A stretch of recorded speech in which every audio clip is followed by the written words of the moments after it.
Thank you for that very kind introduction, Doug, and I appreciated the 16 years that we worked together. You were one of 3 ag commissioners that I worked for. I had 4 governors, 3 ag commissioners, and 3 attorneys general. And it was, everyone was a different personality, a different experience. But I am just so proud of North Dakota and what you people do in the state of North Dakota.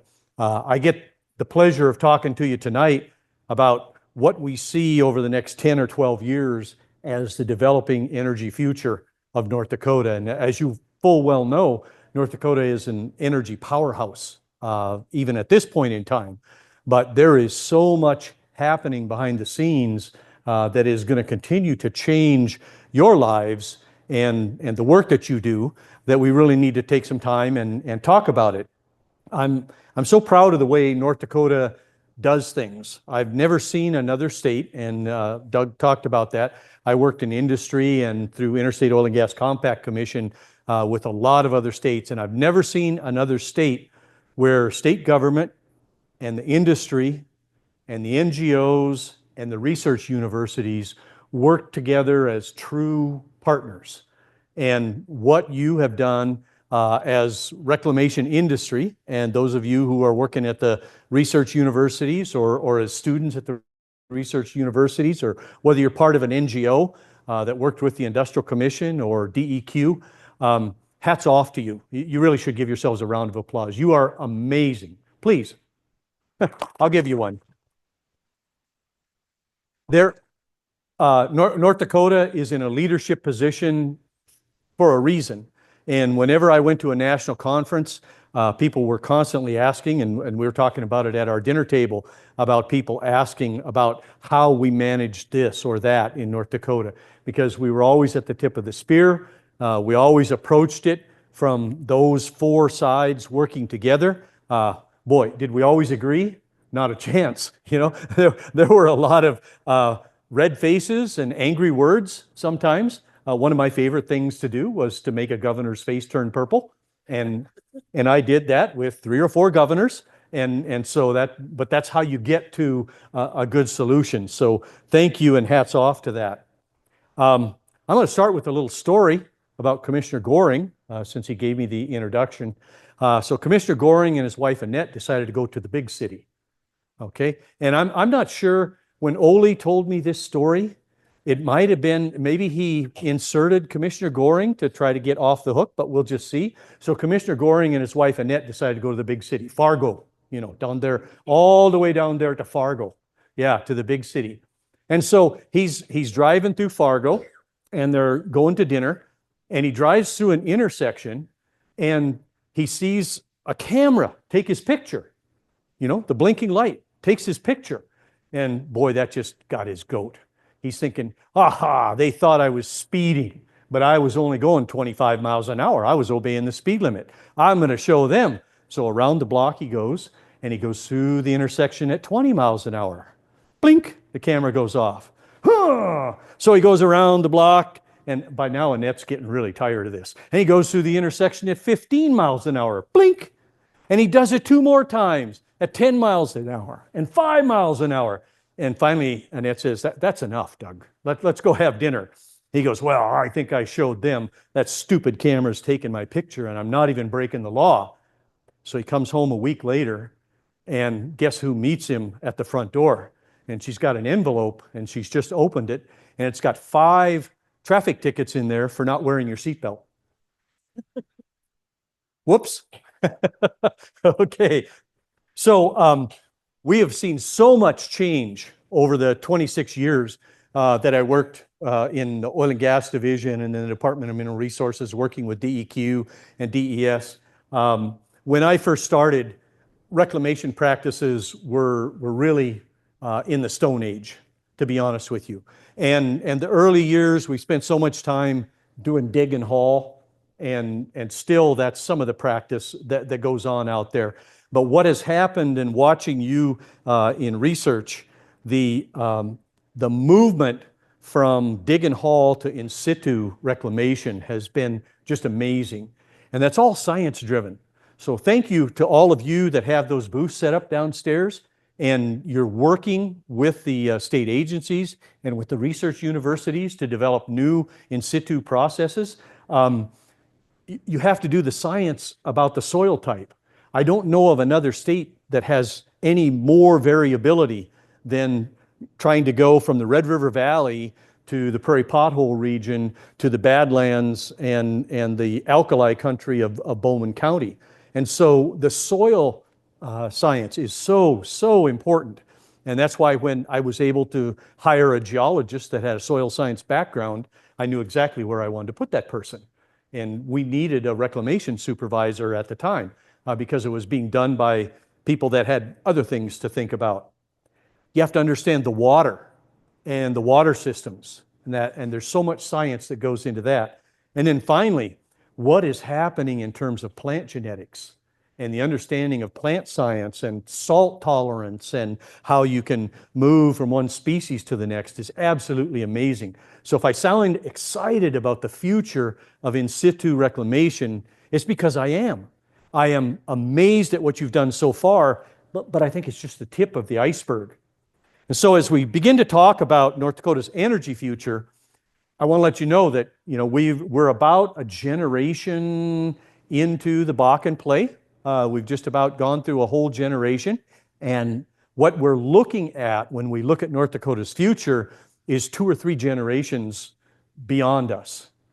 And so what I'm saying is that your grandchildren's children, maybe your grandchildren's grandchildren, are going to be doing a lot of reclamation of what we're going to talk about tonight.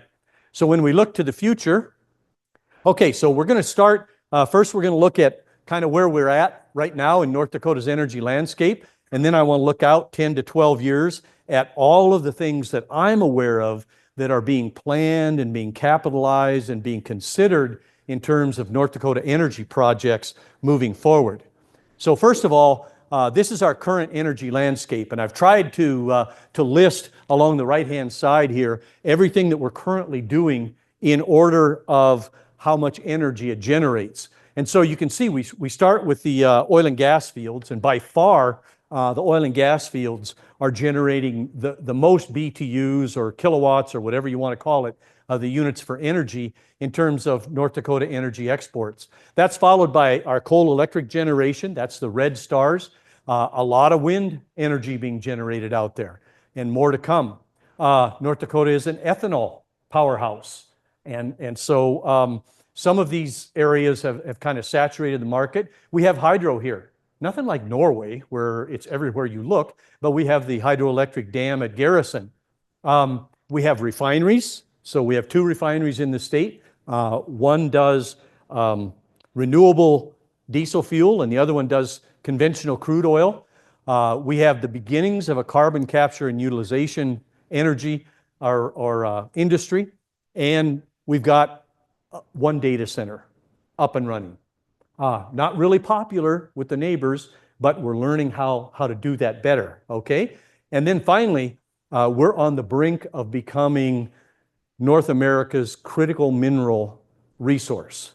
And so I want to report to you some of the exciting stuff that's going on in the Geological Survey in terms of that. That's a pretty big deal. That's a lot of infrastructure out there. All of that is currently in place. All of that is going to have to be reclaimed. And I want to start with this, and hopefully I won't forget to end with it. But one of the big challenges that I see going forward is a little word we call compaction. We have not figured out if you operate a Bakken super pad for 30 or 40 years, when it comes time to reclaim that, how are we going to get that soil to react like it did before that super pad was there? And we've done some things that maybe we want to question whether we should have allowed them to mix cement in with the subsoil when they were building that pad.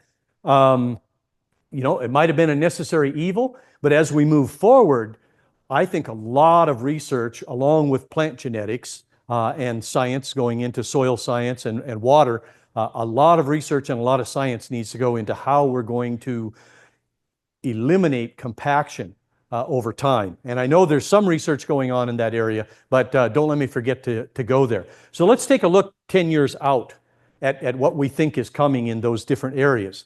The first one I want to talk about is oil and gas.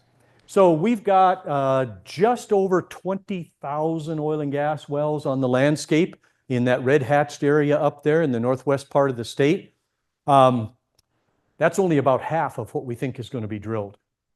So over the next 10 to 15 years, that number is going to double. And so along with that, we're working on the technology to do enhanced oil recovery, which once we double the number of oil and gas wells, we plan to extend the life of those oil and gas wells 20, 30, 40 years through enhanced oil recovery. So that's why I'm saying your grandchildren's children will get the job of doing reclamation on those 40,000 oil and gas well sites. It's going to be a huge job. In the meantime, it's going to change North Dakota. It's going to add some 20,000 jobs and bring $200 billion of capital investment to the state to drill those wells and to implement enhanced oil recovery. Think about what a $200 billion infusion of capital into a state of less than 800,000 people is. It's mind-boggling, and it will totally change our world. When I took this job, in fact, in the year 2000 through 2010, I moved here in 1980, and for every consecutive census, for 7 censuses, the state population got smaller and older. And there were actually conversations about tearing the fences down and just letting the buffalo roam. You all heard that, okay? Well, beginning with the 2010 census through today, we have completely reversed that curve, and we are now the 4th youngest state in the nation. With population growth, there's enough young people here that just the birth rate is going to take us over 1 million people. And so we've gone from a shrinking, aging population to a growing young population. And we plan to add 20,000 oil and gas jobs and $200 billion of investment there. So the Industrial Commission manages that through its reclamation rules.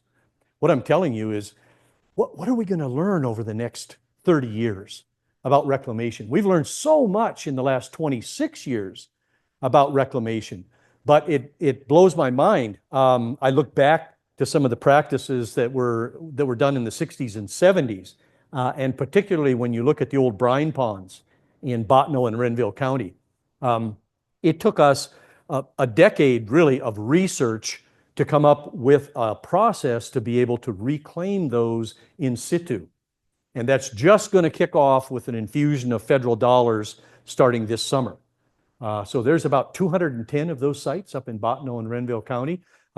And I don't know how many sites are going to be created as we drill out these other 20,000 oil and gas wells. But please don't let the Industrial Commission, and one of them is sitting here, and the Department of Mineral Resources rest on their laurels, but keep driving them to look at the science, the soil and water and plant science, and the science behind compaction and reclamation of that. Keep driving them forward to come up with better and better reclamation practices. So we'll jump to the next one. I didn't put anything on here about new coal electric generation because there isn't any planned. We're hanging on for dear life, hoping we can keep our current electric generation. But ultimately that'll have to be reclaimed someday too, as are the coal mines. And maybe I should just talk about that a little bit. We have state-of-the-art, best in the nation coal mine reclamation practices in this state. And there's a constant infusion of new people working in that industry and working in those reclamation practices. But you can be so proud of North Dakota and the way that it reclaims its coal mines and the coal electric generation. No new ones planned, but we are going to maintain what we have. If we move to wind farms, I'm only aware of 3 big wind farms that are planned in the next 10 years. So we've kind of almost saturated that market. You can see where they are. They're the blue stars on this map here. And so they're in new areas. Why are they there? Well, they have to be located close to an existing transmission line. they can't afford, since they're subsidized by the federal government, they can't afford to build transmission lines to deliver their electricity out of state. So they're always located close to where there are existing transmission lines. And those are the three huge wind farms.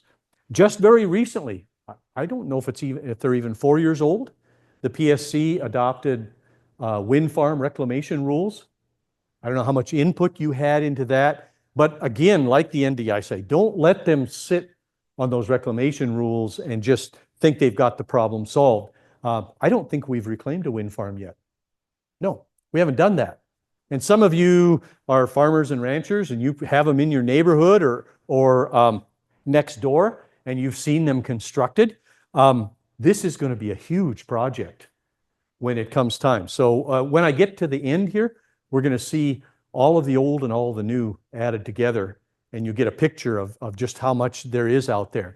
But it's anticipated that those 3 wind farms will add 75 full-time jobs, and they'll bring in over $1 billion of capital investment. And so you can see where they're going to be located. When we move to ethanol, again, the ethanol market is pretty saturated at this point. And all the ethanol folks are looking at how can they move to aeronautics fuel. They're wanting to move into the airplane fuel market. Or the one that is planned is cellulosic ethanol. And we haven't really figured that out yet, but that's the one major ethanol installation that they're looking at Spiritwood. What happens to all that corn stover and all of that cellulose that right now comes out the back end of the combine and goes nowhere?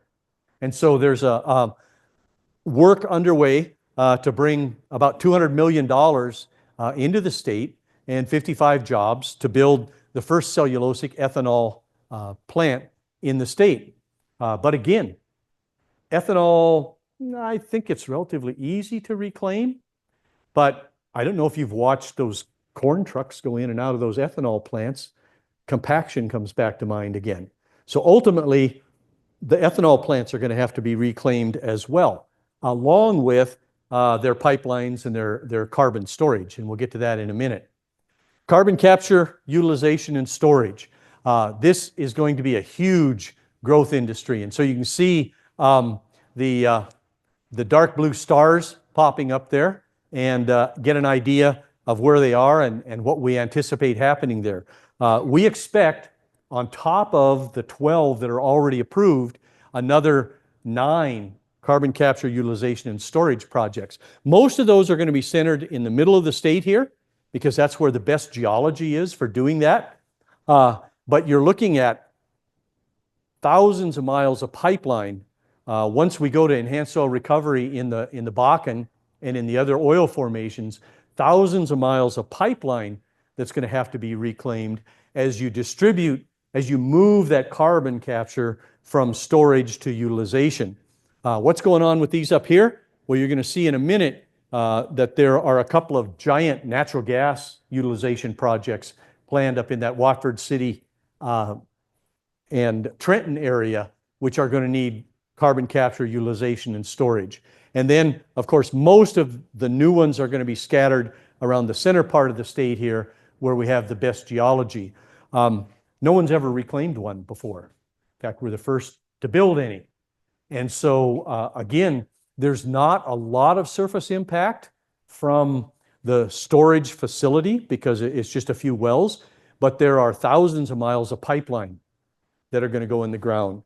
And how will those be abandoned and reclaimed? And I know we've made a lot of progress in figuring out how to reclaim pipelines and pipeline right-of-ways, but I still think we have a long ways to go in terms of soil segregation and how we ought to excavate those pipelines and what happens when they encounter a wetland and how should they be installed and all of that. And I don't think, in my opinion, the Industrial Commission has reclamation rules. I don't think they have robust pipeline abandonment rules yet at this point. When the pipeline authority was given to the Industrial Commission, to the Department of Mineral Resources, the legislature was abundantly cautious, and it gave them only authority over underground produced water and crude oil transfer pipelines. Okay, so very careful to stay away from the really big guys, the natural gas gatherers and processors, and the really big guys that have interstate pipelines that move the oil and gas out of the state. So there's plenty of work to do in terms of learning how to do this. Right now, there are no rules regarding these intrastate CO2 pipelines, and so it's going to be up to you all to develop that science and those rules and regulations through the Industrial Commission to make that happen. But you can see there is a huge amount of infrastructure that's planning to be built, at least 6.5 billion. And I got this number from the EERC. I think that's light. My estimate was more like 10 or 11 billion dollars worth of infrastructure, but you can see the broad scope of it. So let's move to one of our favorite topics, artificial intelligence and data centers. They want to build them everywhere. They're kind of like Chicken Man. You guys probably don't remember that, those commercials. Chicken Man, he's everywhere, he's everywhere. Anyway, it was a silly little radio program that we had back in my day. But you can see basically wherever we have abundant wind energy or other energy sources, or we have a major population center, they're looking to build new data centers. These things have an interesting footprint. They look like great big warehouses. And that's what they are. They're big warehouses full of computers that make a lot of noise and burn immense amount of electricity. And so you can see that North Dakota, our landscape, is looked at as an ideal place to locate these. Why is that? Because it's cold here. Did you notice that this year? And so these things generate a lot of heat, and they like to put them in places that have abundant, cheap electricity and cold climates. And we check both of those boxes because of the way we generate electricity and because of our climate. So they're looking at least 11 data centers over the next 10 years, adding 550 jobs and bringing, again, over $6 billion of investment in. Guess what I found? No reclamation rules for these guys at this point. They're totally subject to local zoning and jurisdiction. And maybe that's the way you all want it, but I'm not so convinced. And so I think as a state and as an industry and through our research universities and our NGOs, we should be engaged in that conversation about how these things are sited and what kind of regulations center around them. And I think Claire talked about this earlier today, right? Do I have enough up there, or is there more coming? It's hard to say.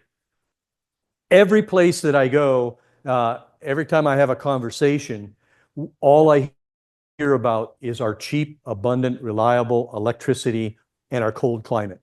And that is perfect for data centers. So they are going to get bigger and bigger, and they are going to require, every one of them has a substation, every one of them requires electric transmission to get to it, and every one of them has a footprint on the land that someday is going to have to be reclaimed. Do you have any idea what the lifetime of one of these things is?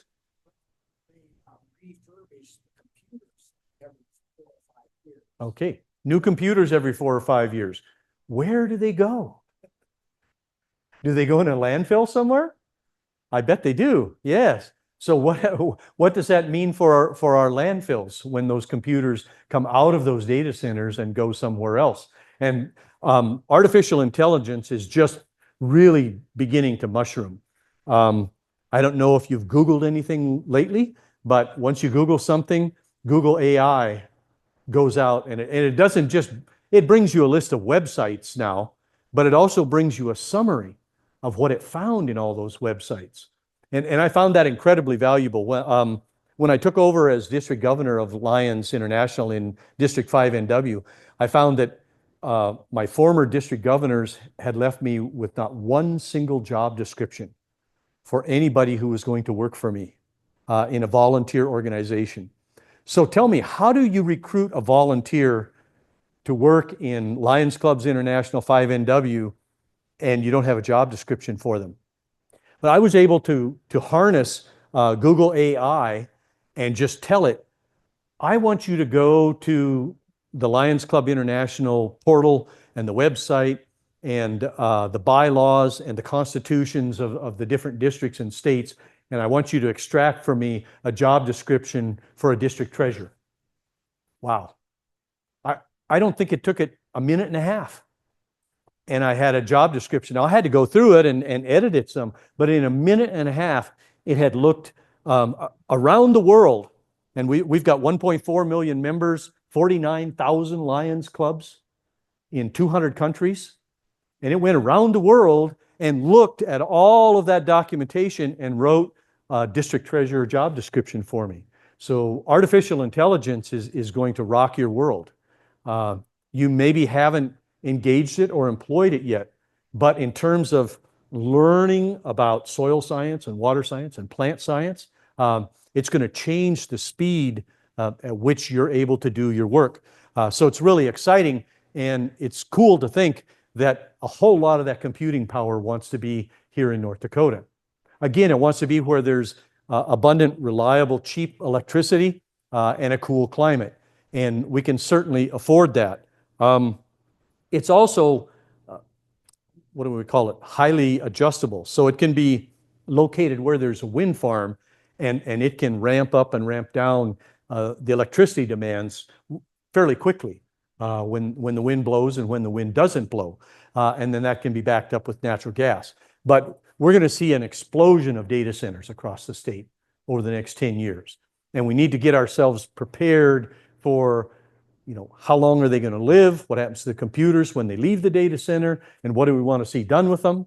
And what do we want to see done with the transmission and the substation and the data center when it's no longer used? And we're not great at local government of thinking out to that point. We're pretty good at reacting to local citizens' complaints about things, but we're not great at looking out 2 decades and saying, you know what, that transmission line that Claire advocated for to feed all those data centers in Fargo, that has to be taken care of 20 years from now. What's going to happen to it? Natural gas. This is going to be huge.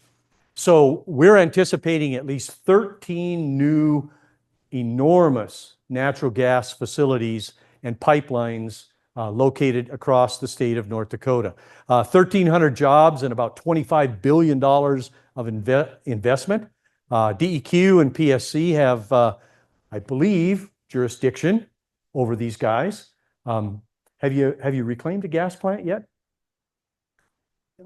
I don't think so.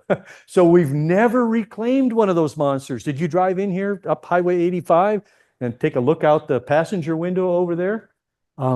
There is enormous amounts of infrastructure over there and out here at Garden Creek, and we have yet to reclaim one.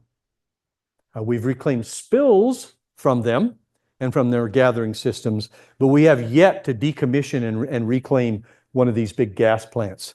And the things that are coming are even bigger, and I'll just talk about a couple of them. But up here in the Trenton area, already Cirilon has made the commitment, a $2 billion natural gas to diesel fuel plant that's going to use enormous amounts of water and discharge those along with enormous amounts of electricity and carbon capture and storage. And next to that, we've got very close to a commitment from a company that uses natural gas to feed bacteria to make biodegradable picnic silverware. So the knives and forks and spoons that you use when you go on a picnic, they can feed natural gas to bacteria to create the feedstock for those plastics that make that stuff biodegradable. And they're looking at locating that also at Marley Crossing in Trenton. As you come a little further down the line, you see conversion or the addition of natural gas generation to areas where we currently have coal-fired power plants. But the exciting news is we now have two competitors that want to build this natural gas pipeline all the way from Watford City, right south of here, through the area where they need that natural gas to back up wind and coal-fired, and out to Spiritwood, where they want to convert from coal to natural gas, and over to the Red River Valley, where they're still using coal to deal with sugar beets. And so you're looking at $25 billion worth of investment and at least 13 natural gas projects that are already on the books that are out generating capital and bringing in partners to put these things together. We haven't ever reclaimed one. So there's a whole lot to learn and think about as we move forward over the next 10 or 12 years. This one kind of fires me up. I don't know if you had the opportunity to buy any propane in February, but if you did, you're really sad that you didn't pre-buy. Okay, so you know what happened when the weather got cold. Propane is a constant pain for North Dakota. Our propane leaves our natural gas plants as a mixture of natural gas liquids, and it travels all the way to Bushton, Kansas, where it gets separated out. And then it goes by pipeline from Bushton, Kansas, over to Sioux City, Iowa, and then it gets in a truck and comes back to Watford City. Makes a lot of sense, doesn't it? And so there is a lot of work underway, and I've worked in several meetings with our petroleum marketers, and this little site right here is an optimal site for salt cavern storage of propane. And so what they want to build is a propane storage hub underground in the salt caverns that can supply Montana, North Dakota, South Dakota, Wyoming, and western Minnesota, so that our propane no longer has to go to Kansas and over to Sioux City and come back here by truck to be stored in a surface tank, but it can be stored in a salt cavern. And so there are so many innovative ideas. I should talk about this one. This right here is a potential plastics plant, and it would use salt cavern storage as well. We've never reclaimed anything like that. And so we're wondering, what will that look like? When you no longer use a salt cavern that's capable of storing 3 or 4 million barrels of propane or ethane, what do you do with it? You can't abandon it like these abandoned underground lignite mines and let it just cave in and collapse. You have to have a plan for how you're going to reclaim it. And so it's pretty mind-boggling. This right up here is planned as an ethane-fired power plant to feed the power needs going forward. And so we have an abundance of ethane coming out of our natural gas. We have a problem sending it to Ventura, Iowa through the Northern Border Pipeline from time to time. And so they're working right now on the financing for an ethane fueled power plant up there, which will be part of the transmission ring that's being upgraded all the time to feed this monstrous industrial complex out here. And I don't mean it's an ugly monster. Well, wasn't there a movie about monsters where there were good ones? I thought so, yeah, okay. So this is a good monster, a big one that generates enormous amounts of jobs and infrastructure for the state of North Dakota. The last topic I want to talk about is some of this cutting edge information that's going to be published. I talked to Levi yesterday at the Geological Survey, and the initial publication, the report to the Industrial Commission is due in April, so that's just a month away. And the publication on the results that they got out of this test drilling will be out probably in May or June. What we have discovered is that North Dakota in the Rame and Golden Valley beds. I don't know if you've driven around western North Dakota. You've seen those beautiful white clays in the hillside. Those are ancient soil profiles that were acid leached by acid rain at the time. And that acid rain percolated through that kaolinite, and it removed all the rare earth elements, the critical minerals. And when they got to the bottom of that soil, they had nowhere to go. Typically they ran into a thin lignite coal.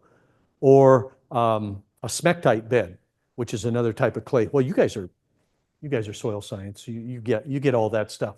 And so they end up deposited there, either in the smectite or in that lignite bed.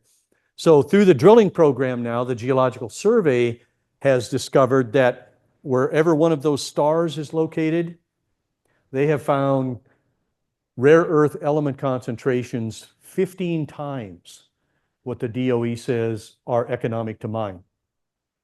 And they're not just any old rare earths. Like there's an operation going out in California right now that's mining rare earth elements, but they're the light ones.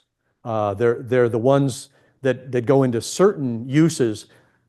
The ones that you find here, where these stars are located, are the heavy rare earth elements, which China has shut us off from. So we're having to find another place to buy them. And these rare earth elements are the ones that typically go into like a fighter aircraft airframe. You add a tiny pinch of this stuff to aluminum, and the aluminum becomes strong enough to build fighter airplanes out of it. They sell for $1,000 a kilogram. So they're incredibly rich. And so we have an unbelievably exciting future. We think there's at least 9 places where critical minerals could be mined or in situ mined, generating $3 billion of capital investment and hundreds of jobs. That's these sites down around here where these stars are. This one up here is interesting. We've discovered that the Bakken produced water can be concentrated just a little bit, and it becomes economic to mine lithium from the produced water. So some of the Bakken produced water, you have to double the concentration. Some of it you have to triple. But by tripling the concentration, basically boiling the water or doing something else with it, it becomes economic to remove lithium and sell lithium. So again, we have a critical mineral that's in immense demand across the world and across the United States. And so what I want to talk about, I got one more. One of the areas we haven't really delved into yet is how to generate electricity from deep geothermal. And so you see the 6 stars up here. This is something that the Industrial Commission through the Geological Survey is just starting to work on.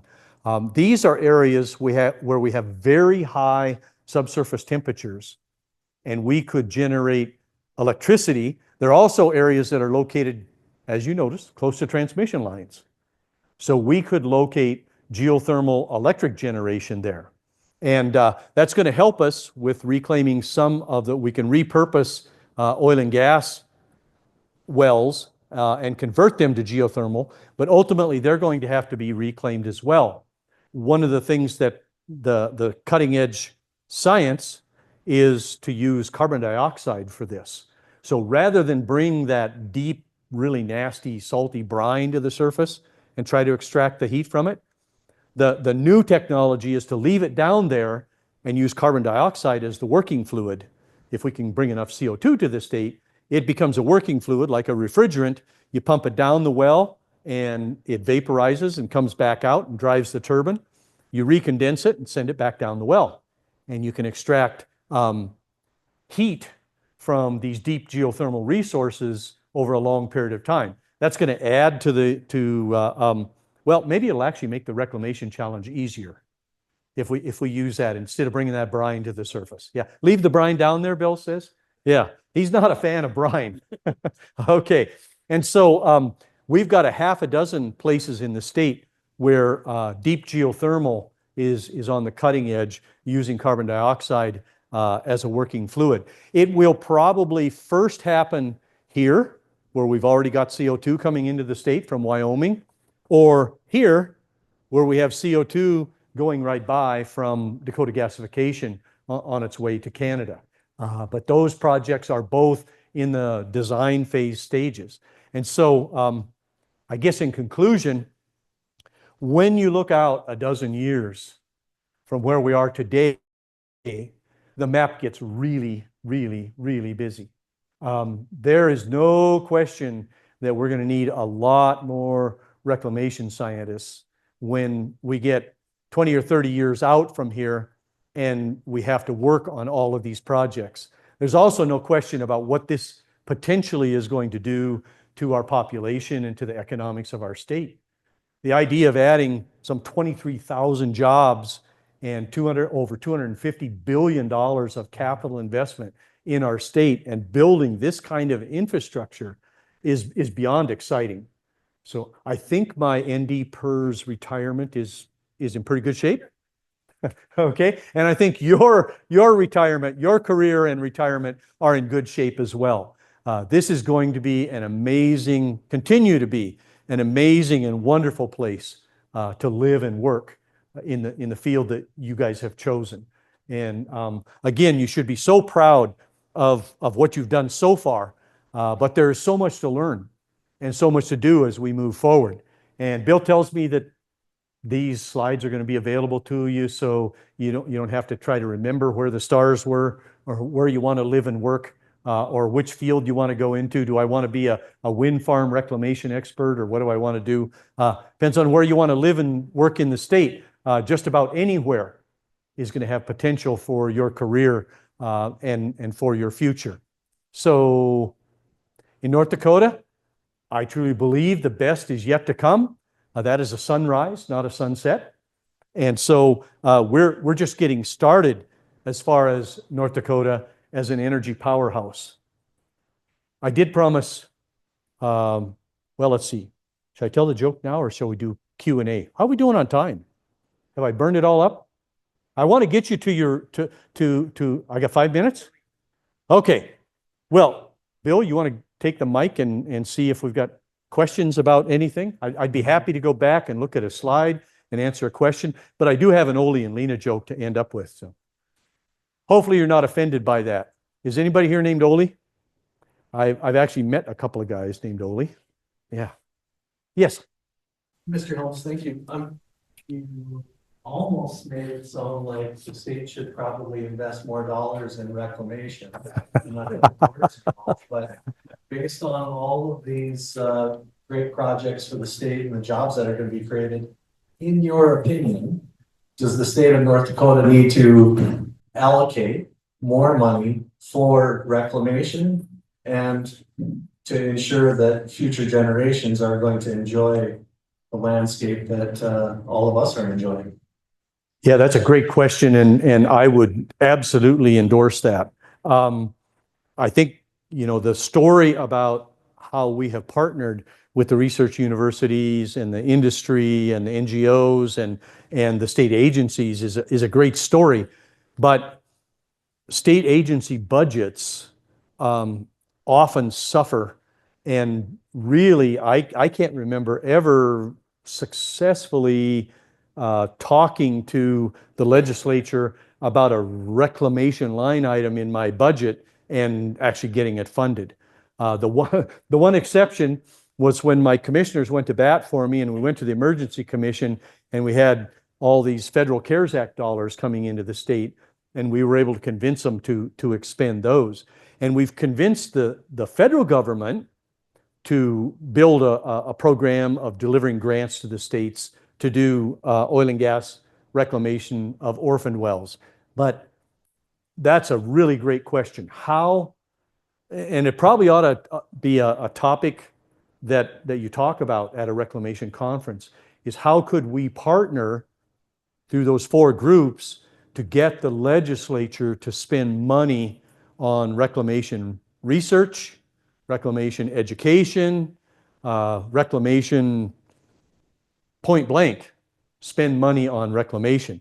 And a lot of people are allergic to politics, but that's where that's going to happen. So great question.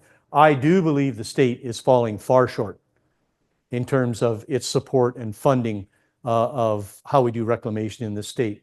And that makes it even more amazing at what we've accomplished. We've relied on federal dollars and industry dollars to make it happen. And the state really does need to step up and be a partner with a checkbook as well. I totally believe that. Good question. Okay, well, I got to tell you a story about Ole and Lena because we're coming up on a little celebration here of the day and looking forward to tomorrow. So Ole and Lena went to her high school reunion. I'm not sure if it was a 10-year, I think it was either a 5-year or a 10-year class reunion. And Ole looked over and he noticed that Lena kept watching this guy that was just drinking and drinking and drinking. You know what happens at reunions. And he was just practically falling out of his chair. And so Ole noticed that. And he says, Lena, why you keep watching that guy over there? He's really, really drinking. And Lena goes, well, 10 years ago, when we graduated from high school, he asked me to marry him. And I said no. And he started drinking. And Ole looks at her and he goes, I got to go meet him. I've never seen anybody celebrate for 10 years. So with that, I'll say no more. Thank you very much for having me. It was an honor.